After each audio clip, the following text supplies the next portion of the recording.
කියන පුංචි කම්මානේ. මම විතරක් නෙමෙයි අපි හැමෝම ඉන්නේ.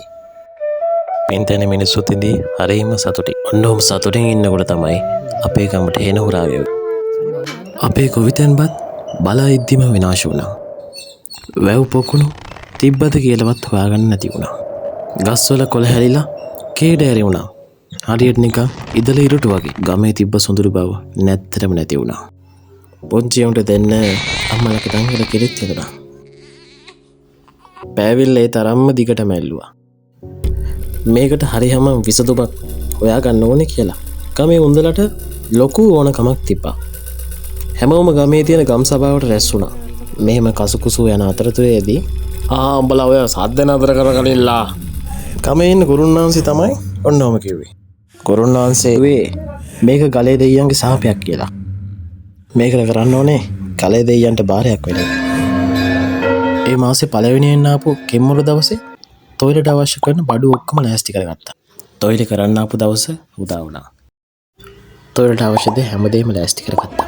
ගුරුන්නාන්සේ එන්නේ කිව්වේ මගුල් ගෙදර යන්න වගේ ලෑස්ති වෙලා.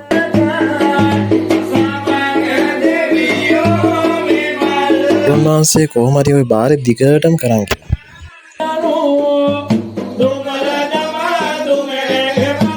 ටික වෙලාවකින් පුරුටු ගදක් ගාවේ නැත. අපේ හිතේ පෙරේතයන්ට පුරුටු දෙනවා ඇති කියලා. හැබැයි ඒක තිබ්බේ පුරුටු නෙමෙයි. තිබ්බේ සාම්බ්‍රාණි. ගුරුන්නාන්සේ තොයිලේ තියෙන වැඩ කටයුතු ඉස්සරහට කරගෙන ගියා.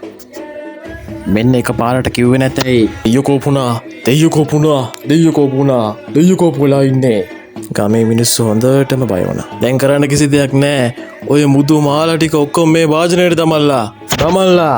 දෙයියෝ කෝපෙලා. ගුරුන්නාන්සේ කිව්ව විදිහටම මිනිස්සු ඒ දේ කරා. මිනිස්සුන්ට ඕන වෙලා තිබි රත්තරන් බඩු නෙමෙයි. මේ ශාපෙන් කොහොම හරි ගැලවෙන්න.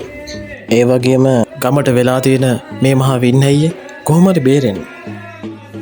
කිසි දෙයක 6ක් 4ක් නොදන්න මිනිස්සු වෙන දෙයක් ගැන ඔහේ බලාගෙන ඉඳියා. මෙන්න ටික වෙලාවකින් විශාල දුමක් ආවේ නැතේ. මුළු පැත්තම දුමෙන් වැහුණා. ළඟ ඉන්න මිනිස්සයාවත් නොපෙනෙන ගානට ඔන්න ඔය දුම හැමතැනම පැතිරුණා. අයියා අපේ රසත් නතර වුණේ. ඔය කියට මේ ගුරුන්නාන්සේ නේද? දැක්ක නේද? පින්තන්න මිනිස්සුන්ට උන දේ. ගුරුන්නාන්සේ කරේ බොරදී මාළු බාන වැඩේ. මිනිස්සු කරදරේ වැටුනහම ඒකෙන් ප්‍රයෝජන ගන්න බලාගෙන තවත් මිනිස්සු කොට්ටාසයක් බලන් ඉන්නවා. මේ වගේ මිනිස්සු එදා සමාජයේත් ඉඳියා. අද සමාජයේත් ඉන්නවා. හෙටත් ඉන්නවා. ඒ නිසා ඔයා සිහි කල්පනාවෙන් යුතුව ජීවත් වන්න.